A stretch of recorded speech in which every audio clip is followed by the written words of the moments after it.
Join the Cougar Collective today, your home base for all NIL opportunities, connecting student athletes, fans, and business owners. Join the 1890 Club for as little as $18.90. You can also make a one-time donation. And if you're a business, you can collaborate your brand. Also, drink the Old Crimson Legendary Lager brewed by Pike Brewing. Sales benefit the Cougar Collective. Visit cougarcollective.org. Go Cougs! Into another edition of Cougs Corner. It's brought to you by the Cougar Collective. Of course, your home base for all NIL opportunities, connecting student athletes, fans, and business owners. You can join today, hashtag Mighty by many, in supporting student athletes on and off the field. You can join the 1890 Club for as little as $18.90 a month, the most accessible route to supporting Cougar NIL growth. You can also make a one-time donation, and if you're a business, you can collaborate your brand as well. And go out and purchase the Old Crimson Legendary Lager brewed by Pike Brewing. Sales benefit the Cougar Collective. That's right. You can drink beer and support Cougar athletes everywhere. Visit cougarcollective.org. It's also brought to you by Flat Stick Pub, Cougar owned and operated. They've got 6 amazing locations across the state: Kirkland, Pioneer Square, South Lake Union, Spokane, Bellingham, and Redmond. Great place to watch the Cougs at flatstickpub.com. Like last week against Fresno State. And our guest this week, outstanding wide receiver of the Cougs, Kyle Williams, fresh off the Fresno State victory. Mr. Williams, how are you, sir?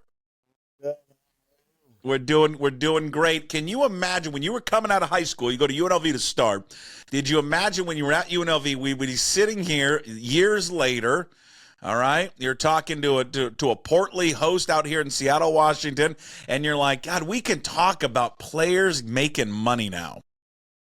Like it's kind of wild where college football has come, right? Crazy, because it's something that we talked about as a kid, just joking around.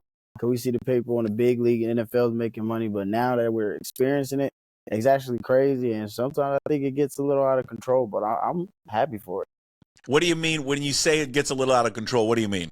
Well, sometimes, when it comes to all this money and dealing with young players, they just can't financially be responsible with it. And they make dumb decisions and they get caught up into certain things, or they pick the wrong situation.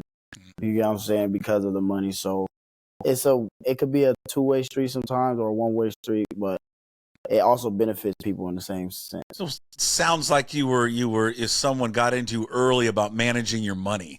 Right? What kind of money manager are you? I'm terrible. Like I get money in my hand. I'm like, how fast can I burn this? Well, how fast can I spend? I never like to be broke. So that's one thing, and I was good at math. So being able to count money, be able to keep money, I'm stingy with mine.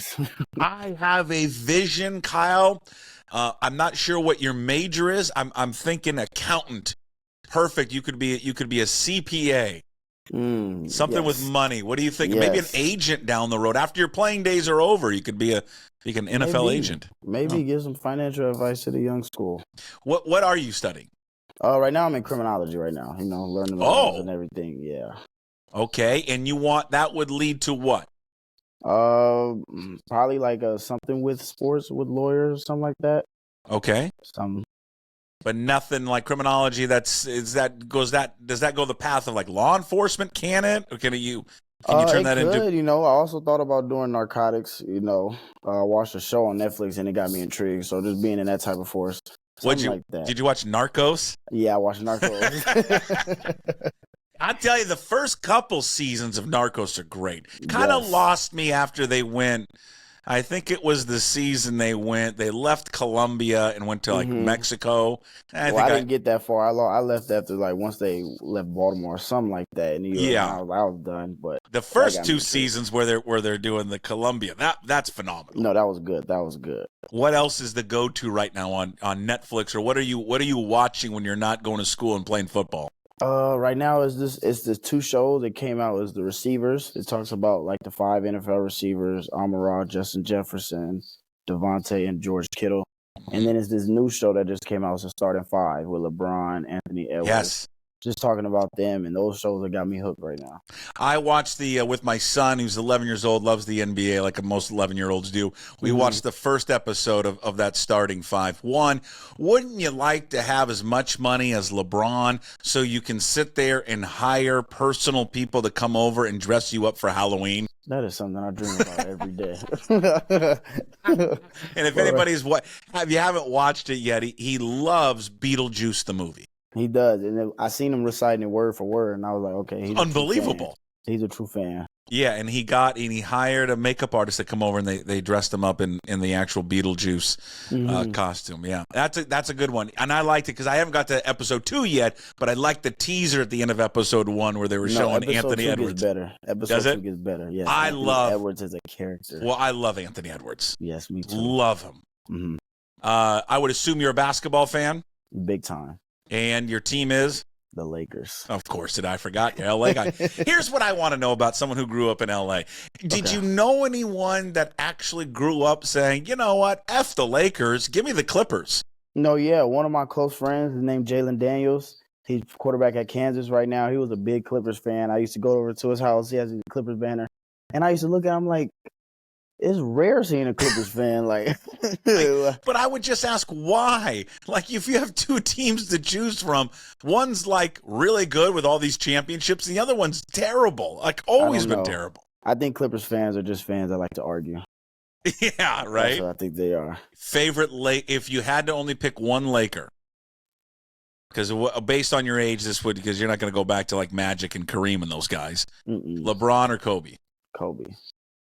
Oh, why? Everyone says Kobe. Why? Now, statistically, you would give it to LeBron, but it's like Kobe wasn't gifted. You get what I'm saying? So Kobe really worked for everything. Yeah. And so you just see the grit and grind that Kobe had. Not saying LeBron didn't have it. LeBron's grit and grind is top tier. But Kobe's mentality was just something different. Stayed on the same team, never left. So it's just like that type of loyalty and everything is why I'm always Kobe. Feels like LeBron is it feels like, you tell me if I'm incorrect, that Laker fans have never truly like adopted LeBron. They like him, but they haven't like truly adopted him. Now, if he wins another ring, we'll adopt him. Well, yeah, the COVID one in the bubble, that doesn't count, by the way. We'll give that a little pass. Well, you can have your fun, but don't brag about it. Yeah, that doesn't pass. How have you liked Pullman? Of course, you started your collegiate career at UNLV, and I don't know if you know this, Kyle, but Las Vegas is a little bit different than Pullman, just slightly. There's just a few differences, but what has your time been like in Pullman the last couple of years? I mean, honestly, I've loved Pullman, and that's rare for people to say, especially being a city boy. I've been a city boy my whole life. So coming into a small town, but I've always been a person that's been to myself, just out the way. So being in Pullman was probably like the biggest thing that I needed in my life at the moment. Okay. And it just fits my type of style. So I'm a slow person, slow pace, you know what I'm saying? Like to do things on my time. And you know what I'm saying? I'm by myself. So being in Pullman was just like, I get to have that separation from people. You're an introvert. You like you don't like to be around big crowds. You just kind of like a good night for you is a Friday, Saturday night watching Netflix. Yes. Eating some food. Okay. And you've always been that way. Always. Okay. You got to go. You said food. You got a go-to spot there? Right now is Panda at McDonald's. Panda Express and McDonald's. I know there's got to be a few other places. All right. But yeah, my son, again, he loves that Panda Express. And I'll say this, for the rising cost of food, which food is now is expensive more than ever, I'm going to tell you, you bang for your buck, Panda Express, like $11, you get like a meal that feeds 3 people. Literally. And then it's like, if you don't want it, you can have it left over for later in the day. So it's like, now it's certain things you can't eat that's left over, like the noodles and everything. Yeah. There's certain things that you can heat up, but I don't know. It's just something that I can eat. Okay, McDonald's. So you go there. I'm going to get to McDonald's in a second, but you go to Panda Express, and they already have like a Kyle Williams order? Like, what would it be? I wish, I would love that. But, I just do like everybody. I place my little mobile order. I skip the line and I go pick up my little mobile order and eat it right in front of everybody's face. Yeah, but what is it? What's in the order? Is it always the same thing or do you change it up? Oh no, always you get the double chow mein and double orange chicken. Really simple. Double chow mein, double orange chicken. All right, so that's one spot, and then isn't Panda Express right across from the street from McDonald's? Well, the Panda Express that I go to is on campus. And Okay, then the McDonald's is over here over there by Jack in the Box. So yeah. All right, so McDonald's, it's what? So right now they just came out with a new sandwich. It's like the chicken Big Mac. The chicken Big Mac, huh? Yes. So that's your go-to. To perfection. If not, I get a triple cheeseburger with mac sauce. Okay, triple cheeseburger with mac sauce. You know the greatest thing about McDonald's? You ever get the high C drink, the orange high C? That's like the greatest drink ever. It just hasn't been hitting the same, man. It's a little bit different. Yeah, it's a little bit different. It's like too watery now. Yeah. Usually I used to drink it like it was a water fountain. All right, we've got Netflix out of the way. We've got football out of the way. We've got what you're going to do after you're done playing football. How about we get to football? You guys were challenged during that bye week. Hey, let's not have what we've hit us the last few years is these kind of mid-season, maybe second half issues. You come out in a tough environment. You know what playing in Fresno is like, right? With your time at UNLV in the Mountain West. For those who's it's just Fresno State. Oh, we should go down there and beat up on a Mountain West team. I mean, that is one of the tougher environments to go play in, isn't it, Kyle? Most definitely. You know, it's a school that's won championships, is known for winning, and they had a great coaching staff, a great head coach that put in the culture and the standard embedded in that program. So they're always going to be a good team. Yeah. What it seemed like early on in the game, you're moving the ball. You of course you leave some points out there on the field. You have the late interception. Second half comes around. It just seemed, you know, my eyes, who I'm an idiot sitting on a couch watching it on TV, it just a tick off, whether it was the receivers and John and the receivers blocking, whatever. But the offense just a tick off. Did it come across that way to you guys as well? Yeah, we knew. We started like after the second half, we understood that we wasn't playing our best ball offensively, and we know we could have did better. But at that moment, we were just like, let's find a way to get the win at the end of the day. Because at the end of the day, WL any day, and then after that, we can make the corrections. Yeah, better. Yeah, I mean a win solves everything, right? I mean it doesn't completely bury whatever the issues are, but you'd rather work on whatever the issues have arisen rather than in a win rather than in a loss. Like it's easier, right? Yeah. What when did you have what view did you have when Ethan O'Connor had picked that off? That was our hero at the end of the day. We knew that we needed a big play. I talked to him before the game. I just felt like I knew he was going to make a play. He felt like he knew he was going to make a play. We didn't know when it was going to happen, but it just came at the perfect time. And then when he came to the sideline, it was just cheers and everything, but we knew that we had to seal the game away. Yeah. What was it? I remember, I think I read about how you guys had talked about it before the game. What like take me inside that. What feeling did you have, and what feeling did he have that he was going to make some type of huge play in that contest? I don't know. You know, it's for real. I think it starts in practice. You know, me and him are always battling. If it's not me and him, I'm going against Stephen Hall. So it's like us making plays on each other, and we feel like we're one of the best in the country, and we don't feel like we're going to get anybody better throughout the season than what we're getting in practice. So you just build that confidence, and you just walk into game day, and after watching film and your preparation and everything, you just have those certain feelings. You know what I'm saying? It's like butterflies, and it's like you get jittery almost because you just can't wait for it because you know that moment's coming. You still you've been playing football for a very long time. When did you start playing? When did you start playing Pop Warner? Started about like 6, 7. 6 or 7 years old? Mm-hmm. Okay. You still get nervous before every game? Always get them butterflies that first snap. And I think it's just like, I don't even think it's just about being nervous. I just think it's just a love for the game. That's where the butterflies come in. It's just like that sense of reality, like, yes, I'm doing this every week. And it's just a sense of joy for real. When did you fall in love with the sport right away? No. Yeah, because it's hard, man. Even at that age, it's a hard sport. But why? You were quick to answer that. Why did you not fall in love with it right away? It was just like all the hitting and stuff. You know, I just wasn't cool with it, and it was like some hits that I feel like you was doing too much. So I would want to fight you and everything. But I was just always good with like running away from people. You know, so like So I didn't like to be touched. So running away from people was something that I was good at. And then, running away from dogs. And then my dad and my uncle, they just kept like piling it on me, just convincing me. And I was like, all right, I'll give it a shot. First year, I think I scored 50 touchdowns. Come on. And how flag old are you? football, I don't even remember. You're like 6 or 7? Yeah. I scored like You scored 50 touchdowns in Pop Warner? Yeah, I'll get the ball, run to one side of the field, wrap it around, go score. We'll do that like every third down. Yeah. And then that's when I was just like, okay, this is fun. This is like a little game. I'm toying with them. And I just started loving it after that.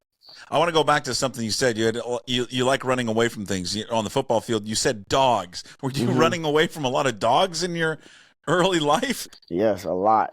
You get a lot of loose dogs, and loose kids will be on the block just messing with dogs, trying to aggravate them, and then they'll hop over the fence, and then they'll start chasing us. So a dog ever catch you? No, caught one of my friends though. Well, you never want to be the slowest one, but you want to run alongside the one that is slower, right? Yeah, they're gonna get one of us, but it's not gonna be me. Okay, all right. That was kind of a game for you guys. Agitate the dogs and run away. Most definitely, yes. Okay. You'd ever do that in Pullman with some of your teammates? Hey, let's go. No, no. All right. I don't think I got it in me anymore. No, you don't got it anymore. 50 touchdowns. And when did you, was it that year or when did you ever think about, I don't want to play this anymore? When did it become a reality maybe for you, Kyle? What age did you think, I want to do this? I want to do this in college. When I was little, I used to ask my mom, like, could I take breaks off of football? Because my sisters would do cheer. And if they didn't want to cheer, like, they could just not cheer for the season. So for me, I used to always ask, like, I don't want to play football this year. Can I take this year off? Can I take this year off? And they just wouldn't let me. So I'll say around, like, I think it was when I got my first college offer was when I was like, I really want to do this for the long run. And that first offer was from who? William and Mary. William and Mary. Did you ever go visit that campus? No. Too far away? Yeah, that was just a stepping stone. I just needed that to give me some. It's a beautiful campus. It's like one of the oldest campuses in the country. It's gorgeous. All right, so then that's where the love was for football. Any other sport? I mean, I would assume you played other sports growing up. Well, I played baseball and then I stopped because I couldn't hit the ball off the tee. Well, that's kind of important is to be able to hit the ball. So you're playing t-ball. Yeah, playing t-ball. If I couldn't do that, then I knew I couldn't do anything further than that. What, were you just hitting the tee every time? Yeah, or the bat was leaving my hand. It was one or the other. Why, you being so fast, you would have been a perfect shortstop center fielder with your speed, but you got to be able to hit the ball. It's so boring just sitting back there waiting for something to happen. You just it's a boring sport. In the sky like, They do get paid a lot now. I would say that they do. They do. If I do have kids, they will play baseball. Yes, or golf. Yes, maybe golf. Okay, so football, basketball. Basketball for sure. I used to be good at basketball, but then I had a physical, and the doctor said I wasn't going to grow past a certain height, so I just gave up that dream. Okay, so then it was in high school. It was just football. Yeah, high school was just football. Okay, a little bit of track, but nothing too major. Okay, all right. When you guys look ahead now, they got to Hawaii. Hawaii's coming up. Real good defense. Have done a pretty good job against most of the teams that they have played. You obviously they're going to present some problems for you guys. You guys as an offense in the passing game to get on the same page, to be as explosive as you guys can be. What is it that you guys need to maybe work on and improve on against Hawaii and then maybe the rest of the season? Just getting on the same page, constant film study, just having the same dialogue, same terminology. Just knowing what the quarterback is saying and what we're seeing, and if we can make the adjustments, and if the adjustments that we want to make are within the offensive scheme. So just doing that daily, and it really just starts in practice and just in the meeting. What is it like to catch balls? And last year was Cam Ward. This year is John Mateer. There might probably some similarities, some differences, like everybody else. There's probably more differences than similarities. We're going to pause on the catching balls part. But we're going to put a pause on that one. Okay. Why? Is it hard? Is it hard to catch his passes? John's? No. Okay. I feel like John does have a slinger to him. He thinks he doesn't have a strong arm, but he has a stronger arm than he realizes. Okay. Cam had a friendly ball. Like it Okay. was easy to catch, but catching passes from them is fun. They're tremendous quarterbacks. They both have great potential to be something big in the long run. So just being able to catch passes from them is a grateful thing. Yeah. Sometimes you just I think you see a lot of quarterbacks. I think watching it was like Josh Allen. I think even his college career, where it's like he wanted to like throw everything like 100-mile-an-hour fastball. Yeah. I try to tell John, like, when we're running short routes, you didn't got to throw it that hard, man. I'm right here in front of you. Let's make some love a little bit. What about him as just as an athlete and as a runner? It's exciting watching him, honestly. Sometimes I get caught up not making the block because I'm just too busy watching him. So I got to get out of that habit. But it's fun, somebody that can extend plays, and it just puts more of a toll on the defense. You get what I'm saying? It's hard to guard this person, this person. We have so many weapons. We're so dynamic that we can just do whatever we want when we feel like it. How have you grown as a player, right? You start off at UNLV, 18. There's probably players on that UNLV team that are older wide receivers that helped you. Mm-hmm. You to grow as not only just as a football player, right, Kyle, but also as a kid and as a person, as a man. You now have probably transitioned into that role to a degree on this team. What did you learn from what you took away back when you were 18, and what have you tried to pass on to some of these younger wide receivers on the team now? Well, I learned that time is not your best friend. In this sport, especially, you never know when it's going to be done. So just trying to pass it along to the young dudes and just knowing that, like, handle your stuff as fast as you can. Don't feel like you got time. Don't feel like tomorrow's promise and everything, or this opportunity is going to stay here, or this door is going to stay open. They'll take advantage of everything, but also be grateful for it. Nobody owes you anything. So just reminding them those little things so that they can just stay ahead of the course. And when they get in this position or as they continue their journey, they're more prepared for when they run into those type of walls. That's well said. Now, NFL, right? That's the goal. That's the dream. Yes, big time. Yeah. If you could get drafted by one team, who would it be? Obviously, the team that wants to pay me the most. But well, yes. Let's say your favorite team pays you the most. I mean, you're LA kid. Are you Rams guy? No, I'm a Ravens fan. Sorry. Ravens. Yes. Okay, why? Lamar Jackson, and I was born in Baltimore. He's the best. I try to tell my kid. We just got into this debate the other day. There was something on, these kids in TikTok, some debate about who were the best quarterbacks of the 2000s in college or something. They were ranking them all. And I can't remember where they had Lamar. I want to like 4th or 5th. And I'm like, you don't even understand how good this guy was in college. He was just unbelievable. And then he's been great. He's been great in the NFL. It's he's so electric. God, he's electric. He's just like a joystick. It's like a video game with him, watching him run around out there. I try to imitate him. I used to watch his highlights in college, and I used to play quarterback, so I try to imitate him and everything. But just something I'm like, man, I can't move how you move. I didn't try it all, but I just can't do it. You played quarterback in high school? Yes. Okay. How have we not? Have we had a Kyle Williams special yet? Well, have you thrown the ball in college? I have thrown the ball when I was at UNLV twice. So I'm 2 for 2. But not here. But not here. I don't think they trust my arm, or my arm is a little too strong for them. I don't know. It's one or the other. Well, how do you just go knock on Arbuckle's door and be like, hey, man, what do I need to give you, or what do we need for me to get in and throw something here? I've been trying. I think you should send him an email. Hopefully he'll probably an email. No one reads emails anymore. Williams, what are you talking about? I don't know, man. I've been trying though. Okay, you've been trying, and eventually you'll wear them out. You'll wear them out. You'll get them in there. You'll get a trick and play. Hey, the second year with the team, I want to go back because we were there. I was watching the game with my kids, and we saw it in person. Do you get a sense of just like the Apple Cup, right? It's played at a different time of year. It's in the beginning of the season rather than at the end of the year. Obviously, they've left and joined a different conference. What was that game like earlier this year? Did it feel like it had more animosity to it than maybe last year's game, which you were a part of? Animosity? Was there more hatred out there? Did it feel more like we wanted to prove a point to them, and maybe they wanted to prove a point to us. Did you get any sense of that, or did it feel just like last year's game? I feel like it was more proving a point to like for ourselves and to everybody else out there. You know, a lot of people definitely did count us out, especially losing the people that we lost last year.